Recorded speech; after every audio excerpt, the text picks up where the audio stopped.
एक गरीब किसान की कहानी। एक गांव में एक अमीर जमींदार रहता था।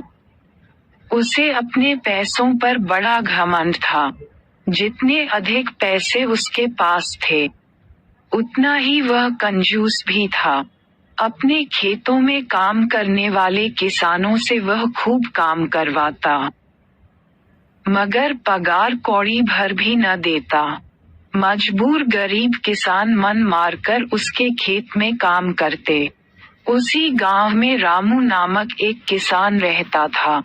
उसके पास थोड़ी सी जमीन थी। उसी में खेती बाड़ी कर वह अपना और अपने परिवार का गुजारा चलाता था। रामू बड़ा मेहनती था। वह दिन भर अपने खेत में काम करता और अपनी मेहनत के दम पर इतनी फसल प्राप्त कर लेता कि अपने परिवार के लिए 2 वक्त की रोटी जुटा सके। गांव के बाकी किसानों के पास रामू के मुकाबले अधिक जमीनें थीं। वे रामू की मेहनत देखकर हैरान होते कि कैसे इतनी सी जमीन में वह इतनी फसल उगा लेता है। पढ़ें। नाचने वाले बाबा की कहानी। एक साल गांव में भयंकर सूखा पड़ा। बिना बारिश के खेत खलिहान सूखने लगे। गरीब किसानों के पास सिंचाई की कोई व्यवस्था न थी। वे सिंचाई के लिए बारिश पर ही निर्भर थे, इसलिए उनकी सारी फसल बर्बाद हो गई। रामू के साथ भी यही हुआ। अपने छोटे से खेत में वह किसी तरह अपने परिवार का पालन पोषण कर रहा था। अब उनके सामने भूखों मरने की नौबत आ गई। मजबूरी के कारण वह गांव के जमींदार के पास कर्ज मांगने गया। जमींदार कंजूस तो था। उसने सोचा कि यदि उसने रामू को पैसे दिए तो ये लौटा तो पाएगा नहीं, इसलिए इसे अपने खेत में काम पर लगा लेता हूँ। मेहनती तो ये है ही और मजबूर भी। कम पैसों में दुगुनी मेहनत करवाऊंगा। उसने रामू से कहा, देख रामू, मैं तुझे कर्ज तो दे नहीं सकता, लेकिन तेरी इतनी मदद कर सकता हूँ कि तुझे अपने खेत में काम पर रख लूँ। तुझे महीने के 1000 रुपए दे दिया करूँगा, पर मालिक दूसरे किसान तो 2000 पाते हैं।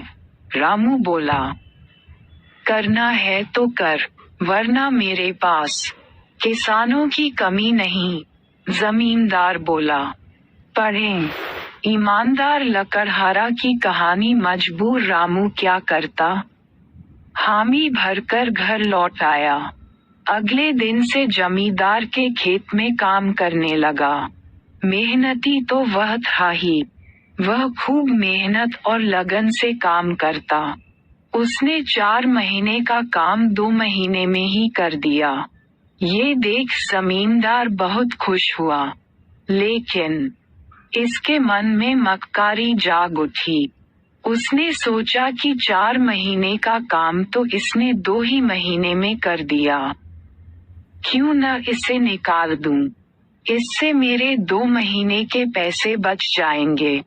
उसने रामू को बुलाया और उसके 2 महीने के पैसे देकर कहा, रामू ये ले तेरे पैसे, कल से मत आना, अब मुझे तेरी जरूरत नहीं। ये सुनकर रामू परेशान हो गया। बड़ी मुश्किल से उसका घर चल रहा था। अब अपने परिवार का भरण पोषण कैसे करेगा? वह जमींदार के सामने गिड़गिड़ाने लगा कि उसे काम से न निकाले, लेकिन जमींदार ने उसकी एक न सुनी और उसे काम से निकाल दिया। रामू आंखों में आंसू लेकर घर लौटा।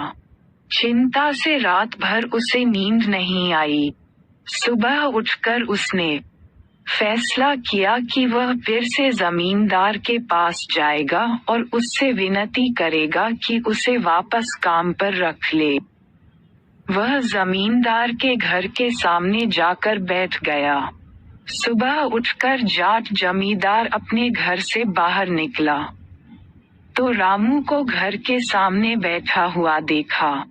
उसने रामू से पूछा, क्या हुआ रामू, क्यों आया है?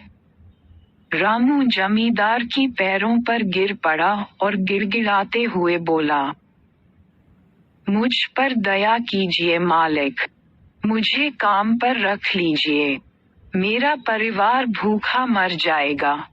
जमींदार ने उसकी एक न सुनी और उसे धक्के मार के वहां से निकाल दिया। रामू उस समय तो वहां से चला गया, लेकिन अगली सुबह फिर सेठ के घर के सामने जाकर बैठ गया। जमींदार ने उसे फिर बुरा भला कहकर भगा दिया। अब से रोज यही क्रम चलने लगा। रामू रोज जमींदार के घर के सामने जाकर बैठ जाता और जमींदार उसे भगा देता। पूरे गांव में इस बात की चर्चा होने लगी। सब जमींदार को भला बुरा कहने लगे।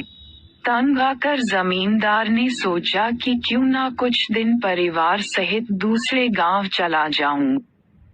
मुझे घर पर ना देखकर रामू यहाँ आना बंद कर देगा। अगले दिन वह परिवार सहित दूसरे गांव अपने रिश्तेदार के घर चला गया। 10-15 दिन रिश्तेदार के घर रहने के बाद जब वह अपने घर लौटा, तो मोहन को अपने घर के सामने बैठा नहीं पाया। वह मन ही मन खुश हुआ कि चलो उससे पीछा छूटा, लेकिन वह चकित भी हुआ कि आखिर रामू ने आना बंद क्यों कर दिया। उसने गांव वालों को बुलाकर पूछा, तो पता चला कि रामू घायल है और अपने घर पर पड़ा हुआ है। जमींदार ने पूछा, क्या हुआ उसे? एक जमींदार ने कहा, मालिक, आज जब दूसरे गांव चले गए थे, तब भी रामू आपके घर के सामने बैठा रहता था। एक दिन आपका खाली घर देखकर कुछ चोर चोरी करने के इरादे से आपके घर में घुसे, लेकिन वे रामू की नजर में आ गए। रामू अपनी जान की परवाह न कर उनसे उलझ गया और उन्हें भगा दिया। उनके बीच हुई हाथ-पाई के कारण रामू घायल हो गया। ये जानकर जमींदार को खुद पर शर्म आने लगी कि उसने रामू के साथ कितना बुरा किया, लेकिन इसके बाद भी रामू उसके घर चोरी होने से बचाने के लिए चोरों से उलझ गया। वह पछताने लगा। उसने रामू के घर जाने का फैसला किया। वह रामू के घर पहुंचा, तो देखा कि रामू बड़ी दयनीय अवस्था में चारपाई पर पड़ा हुआ है। उसके बच्चे भूख से बिलख रहे हैं। ये देख जमींदार का दिल भर आया। उसने रामू से अपने किए की माफी मांगी, उसका इलाज करवाया और ठीक होने के बाद अच्छी पगार के साथ उसे फिर से काम पर रख लिया। सीख, गरीब किसान की कहानी। सीन 1। कभी किसी के साथ बेईमानी नहीं करनी चाहिए। 2. सदा जरूरतमंदों की सहायता करनी चाहिए। 3. अपना काम ईमानदारी से करना चाहिए। आशा है आपको एक गरीब किसान की कहानी पसंद आई होगी। ऐसी ही हिंदी मोरल स्टोरीज पढ़ने के लिए हमें सब्सक्राइब अवश्य करें। धन्यवाद।